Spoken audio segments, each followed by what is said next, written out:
You walked away from a job that paid $8.25 an hour, and nobody in that building even looked up. No goodbye party. No exit interview that mattered.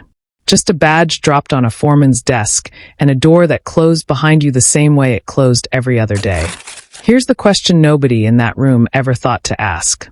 What if the person quietly loading crates every morning was already building something none of them would ever see coming? 11 years from that exact moment, at 11:52 p.m. on a Tuesday, you sign a wire transfer for $6,140,000. No one claps. No one knows. You just fix a stuck zipper on an old jacket because it's bothering you more than the number on the screen. Nobody noticed you leave that low-wage job. Nobody will notice this either. That's not an accident. That's exactly how you built it. Go back 11 years and 4 months. It's a Tuesday morning in March, and you are 22 years old, standing on a loading dock behind a produce warehouse on the edge of Meridian, Mississippi.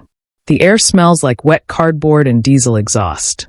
Your hands are cold before 8 in the morning, every morning, because the walk-in cooler door never seals right and cold air leaks onto the dock all day long. You've worked here 6 months. Before that, 2 years at a trade school you paid for with a loan that has your name on it and nobody else's. A loan that costs you $211 a month, whether you have $211 or not. Your apartment that year is a single room above a laundromat on 22nd Avenue. The dryers downstairs run until 11 most nights, so you fall asleep to the sound of them thumping through the floor beneath you. You keep $340 in cash rolled inside a sock at the bottom of a duffel bag. Banks, in your experience, take fees you can't always predict, and you'd rather know exactly what you have down to the dollar. You count it sometimes, not because you've forgotten the number, but because counting it feels like doing something when nothing else in your life is moving. There's a vending machine on the second floor of the warehouse that eats quarters and gives nothing back, and you've stopped feeding it money after the third time. Instead, you bring a sandwich in a paper bag every day, the same 2 slices of bread and whatever lunch meat was cheapest that week, and you eat it sitting on an overturned crate near the loading bay doors, because the break room smells like bleach and old coffee grounds that never get properly cleaned. The foreman's name is Desmond Prather. He's 51, has run this dock for 18 years, and he doesn't waste words on anyone. Most mornings he tosses you the route clipboard without even looking up, already 3 steps toward the next problem. He's not unkind. He's just a man who learned a long time ago that the dock doesn't care how anyone feels about it. You load 60-pound crates onto delivery trucks for 8 hours, sometimes 10, and by the time you clock out, your forearms are shaking in a way you've stopped noticing. One morning in April, a crate slips off the edge of the ramp and splits open on the concrete, oranges rolling in every direction under the trucks. Desmond doesn't yell. He just crouches down, starts gathering them back into the crate, and says, without looking up, "Everybody drops one eventually. Question is whether you're still here tomorrow." You've never forgotten that sentence, even years later, even after you stopped needing it. A short one. There's a dispatcher inside the office named Coretta Vance. She's the one who actually understands how the business runs underneath the schedules and invoices. Which drivers are quietly thinking about retiring, which routes are about to come up for sale before anyone posts them, which accounts pay on time, and which ones stretch a 30-day invoice into 90. Coretta likes you because you show up early and you never complain, even on the mornings your hands are numb before the sun's fully up. One Thursday afternoon in June, she waves you over to her desk while she eats a sandwich on her lunch break. "Bledsoe's retiring," she says, not looking up from the paperwork spread in front of her. The refrigerated route out toward Quitman. He hasn't told anybody yet. You want first crack at it, go talk to him before he tells the other drivers. You ask her why she's telling you and not one of the drivers who've been here longer than you. Because they'd ask him for a discount, she says. You won't have the nerve to. That's exactly why he'll say yes to you. Coretta is right. You find Bledsoe's number in the driver roster taped inside the break room cabinet, and you call him that same night from the payphone outside the laundromat because your apartment doesn't have a landline and you don't trust your prepaid phone to hold a signal that long. Bledsoe is 63, gravel-voiced, and he doesn't ask you many questions on that first call. He just tells you to come find him Saturday morning at a diner off Route 45, The kind of place with a laminated menu and a waitress who calls everyone baby, regardless of age. You sit across from him with a cup of coffee you don't finish, and he studies you for a while before he says anything. "You look like somebody who doesn't sleep much," he finally says. You tell him that's about right. He nods like that settles something in his mind, and by August, you've agreed to buy Bledsoe's refrigerated delivery route for $6,800, paid over 2 years, no bank involved. Just his word and yours, written on a single sheet of notebook paper he keeps folded in his shirt pocket like it means something to him. Because it does. You don't quit the dock job yet. For 14 months, you run Bledsoe's old route on weekends and 2 weeknights, delivering produce and dairy to small grocers and gas stations scattered across 3 counties. Then show up at the dock at 5:40 the next morning like nothing happened the night before. Twice a week, you sleep sitting up inside the truck between the last delivery and the first dock shift, because driving home and back would waste 90 minutes you don't have to spare. The truck smells like cold metal and spoiled lettuce that never fully airs out no matter how many times you hose down the trailer. You learn to sleep with your jacket rolled against the window glass for a pillow, and you learn which gas stations along the route let you sit in their lot overnight without asking questions. There's a gas station outside Quitman run by a man named Herschel Boyette, who lets you park there most nights without ever charging you for it. In exchange, you bring him a case of the good orange juice from your route once a month, the kind his store doesn't normally carry. Neither of you ever calls it a deal out loud. It just becomes something you both do. By the second year, the route income finally passes what the dock job pays you. You hand Desmond your 2 weeks' notice on a Tuesday in October. He shakes your hand once firm and says, "Don't wreck the truck before you own it outright." It's the closest thing to encouragement you ever get out of him. It's enough. That's the beginning nobody sees. Not the ending. The beginning. The next 4 years look almost nothing like a success story, because there's no single moment you could point a camera at. There's just Tuesdays, one after another, mostly indistinguishable from each other. In year 3, you buy your second route from a driver named Ansel Whitfield, 58 years old, who's been running deliveries since before you were born. Ansel doesn't sell out of kindness. He sells because his knees are done and the bank called about his mortgage twice that spring.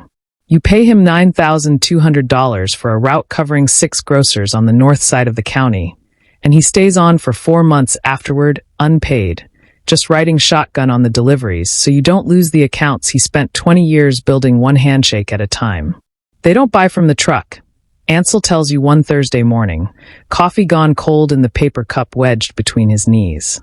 They buy from the person who shows up when he says he will. You show up. You keep the accounts. Simple as that. You keep that sentence longer than you keep almost anything else he ever tells you. Ansel also teaches you things nobody else bothers to. How to back a trailer into a loading dock in 1 motion instead of 3. Which grocers will let an invoice slide a week if you ask them face to face instead of mailing it. Which ones you should never extend credit to twice. He doesn't teach any of it like a lesson. He just narrates what he's doing while he does it, and you absorb it the way you absorb most things that year, quietly, without realizing how much you're keeping. There's a woman named Priyanka Reddy who runs a small independent grocery store on the edge of Meridian. The kind of place with a hand-painted sign out front and a doorbell that still rings on a metal spring instead of an electric chime. She becomes your first account that pays cash on delivery every single Thursday, no invoice, no 30-day wait. Just an envelope handed to you at the back door before you've even finished unloading the crates. The first time she does it, you try to tell her you can just invoice her like everyone else. She shakes her head. "I don't like owing people money, even for 3 weeks," she says. This way we both know where we stand. 14 years later, she still runs that same store, and she still pays you the exact same way, because some things about a person don't change once you've earned them. You buy a third route the following spring, then a fourth 18 months after that. Each time, it's the same pattern repeating itself. A driver retiring, a driver whose knees or back or marriage can't take the schedule anymore, a route nobody else wants because it means 6-day weeks and a truck that breaks down more often than it should. You buy the routes nobody's fighting you for. That's the whole strategy, if you can even call it a strategy. You just keep saying yes to the thing that's unglamorous enough that nobody else wants it badly enough to compete with you for it. Your fourth route almost breaks you before it makes you anything. The truck you buy to run it is older than the one you already own, and 3 months in, the transmission fails on a Sunday night 40 miles from home with a full load of dairy going warm in the back.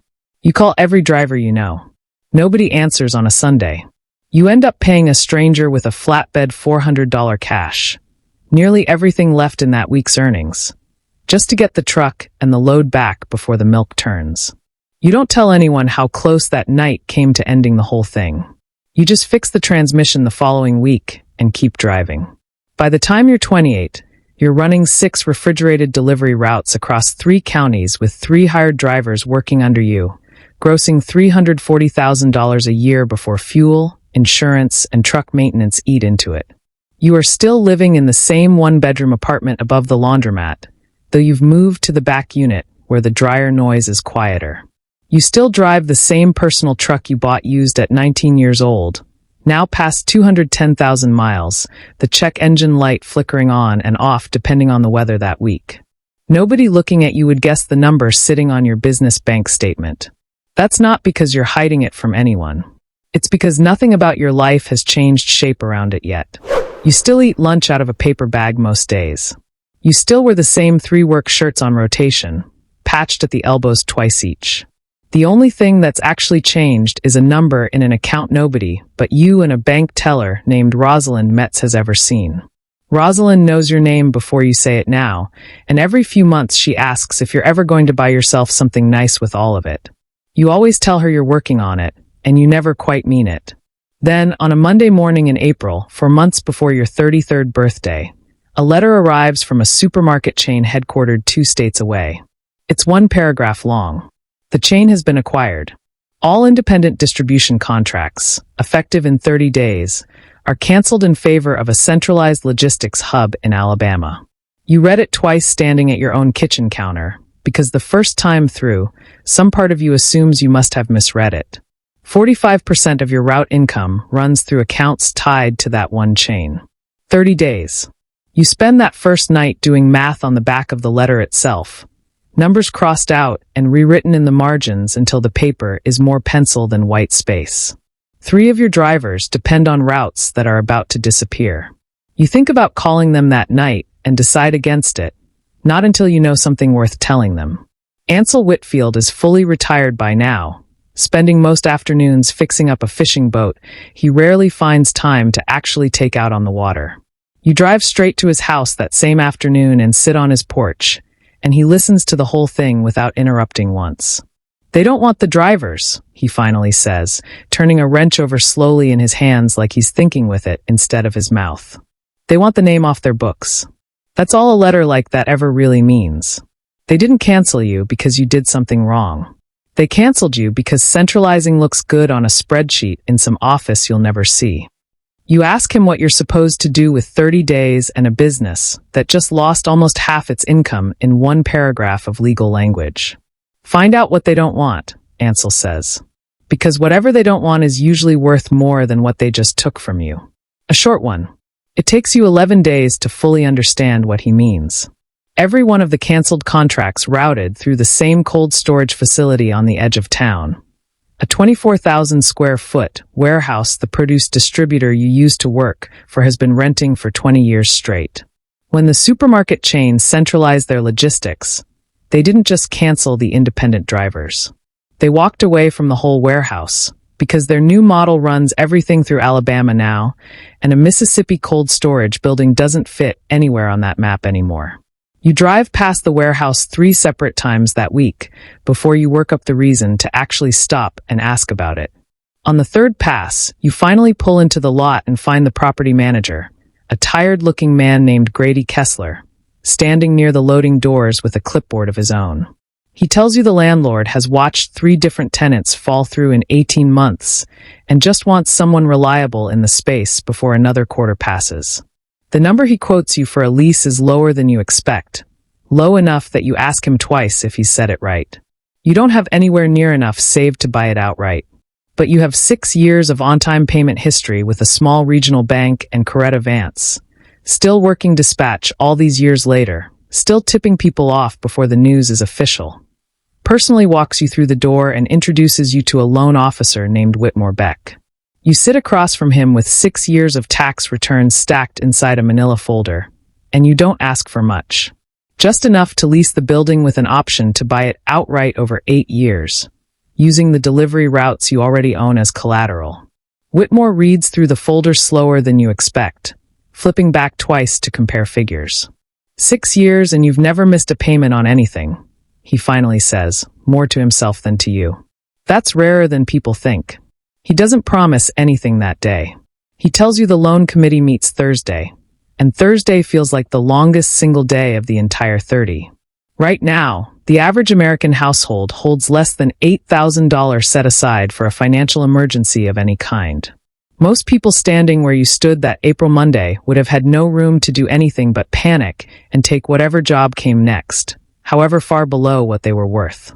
You had 11 days of runway built out of 6 years of Tuesdays nobody was watching. That's the entire difference between panicking and buying a warehouse. Not luck. Not a better idea than anyone else had. Just 11 days you'd already built without knowing, 6 years earlier, that you'd ever need them. The committee approves the loan on Thursday afternoon. You sign the lease-to-own agreement the following Friday, Whitmore Beck's pen running dry halfway through and both of you laughing about it. A small, ordinary moment inside a very large decision. You call your 3 drivers that same night, one by one, and tell each of them the routes aren't disappearing after all. 2 of them go quiet on the phone for a second before saying anything back. Within 4 months, you're not just running delivery routes anymore. You're the landlord and distribution hub for every small independent grocer within 60 miles that the big chain decided wasn't worth servicing on their new centralized map. Priyanka Reddy's store is one of 19 accounts that move into your warehouse that first year alone. You didn't outnegotiate a supermarket chain with more lawyers than you'll ever meet. You just bought the one thing a spreadsheet in Alabama would never think to put a value on. None of this happens the way it sounds when it's said out loud like this, all at once. It happens across hundreds of ordinary Tuesdays that nobody, including you most of the time, thought were building toward anything at all. By 35, the warehouse is generating steady income on its own, separate from the delivery routes, just from leasing cold storage space to businesses that have nothing to do with produce. A regional bakery supplier, a small seafood distributor, a company that stores medical samples overnight before they're shipped out at dawn. You didn't plan for any of that when you signed the lease. It just happened, the way water finds the lowest point in a room without anyone directing it there. There's a man named Otis Fenimore who runs the seafood distribution account, and he becomes something close to a friend over the years, mostly because he's the only other tenant who shows up at the warehouse as early as you do. Some mornings you two just stand in the loading bay drinking coffee out of paper cups before either business officially opens. Not saying much, just present in the same quiet hour. Otis is the one who tells you, almost as an aside one November morning, that a medical courier company is looking for overnight cold storage nearby. You follow up on the tip the same week, and it becomes one of the steadiest accounts the warehouse ever signs. At 36, you buy the warehouse outright, for years ahead of the original 8-year schedule, paying off the remaining balance in a single transfer that Whitmore Beck processes personally, shaking your hand across the same desk where you signed the lease 7 years earlier. Most people take the full 8, he tells you. You just shrug, because to you it was never about the years on the paper, only about not owing anyone anything longer than you had to. You don't celebrate that either. You drive home and fix a fence post that's been leaning in your yard for 2 months, because it's been bothering you. And there's something satisfying about finishing a small job with your own hands after finishing a large one on paper. Your younger brother, Marcus, stayed in Meridian the entire time you were building all of this. He works construction, has for 11 years straight, and he's never once asked you for money, which is its own quiet kind of pride sitting between the two of you, unspoken but understood. In October of the year the warehouse deal closes, Marcus gets married. The rehearsal dinner is on a Friday night at a restaurant just off Highway 19, string lights strung across the patio, 30 or so people who've known your family for decades. You're supposed to give the toast at 7 o'clock. At 7:20, you're standing in the gravel parking lot with your phone pressed against your ear, finalizing a refrigeration equipment lease that will save the warehouse $80,000 a year if you sign it before the vendor's rate increase hits at the end of the month. The deal is real. The savings are real. You also know, standing there under a parking lot light with moths circling it, that your brother is inside, watching the door every few minutes without meaning to. You walk in at 7:45. The toast has already happened. Someone you find out later, one of Marcus's co-workers from the job site, stepped in and said a few words instead of you. Marcus doesn't bring it up during dinner. He doesn't bring it up in the car on the way home either. It isn't until 2 days later, helping him move a couch into his new apartment, that he finally says it, almost offhand, not even looking at you directly. Would have been nice to hear it from you instead. You don't have a good answer ready. You tell him you're sorry, and you mean it completely, and he nods once and picks up his end of the couch, and that's the whole conversation. It's not a fight. It's smaller than a fight, and somehow that makes it sit heavier. You built the warehouse, the routes, the whole floor underneath both your lives. So Marcus would never have to lie awake doing the kind of math you did at 22 with a sock full of cash and a loan payment due on the 5th. You just weren't in the room the one night he needed you to simply be his brother instead of the person holding the whole structure up from a gravel parking lot outside. A short one. There's no clean way to close a gap like that. You don't try to force one. You just carry it the same way you carry the zipper that still sticks on that old jacket. The one you were fixing the night the $6,140,000 wire transfer cleared, 11 years and 4 months after a Tuesday morning on a loading dock where nobody looked up when you walked away. You still see Desmond Prather occasionally, at the gas station on 5th Street or the hardware store on weekends. He nods at you the same way he did 11 years ago, like nothing about the situation has changed, which in its own way is a kind of comfort. Coretta Vance retired 2 years ago, and you paid for the retirement dinner without telling her, arranging it quietly through the restaurant, so the bill just never came to the table. She figured it out anyway. She always figures things out. Ansel Whitfield passed away the winter before last. You were one of 6 people at the funeral, and you were the one who spoke, because nobody else in that small room knew him well enough to say anything true. You told them about the fishing boat he never got enough time on the water in. You didn't tell them about the wrench, or the porch, or the 11 days. Some things you keep. Priyanka Reddy still pays you in cash every Thursday, the same envelope, the same back door. Her daughter runs half the store now. Neither of you have ever discussed retiring, hers or yours, because neither of you can quite picture what that would even look like. Herschel Boyette still runs the gas station outside Quitman, and you still stop by once a month with a case of the good orange juice, even though neither of you has needed the other for anything in years. The knowing doesn't make the empty seat at that rehearsal dinner any smaller. If everyone you built the floor for is finally standing on solid ground because of you, does it matter that you were the one person missing from the room the night it mattered most?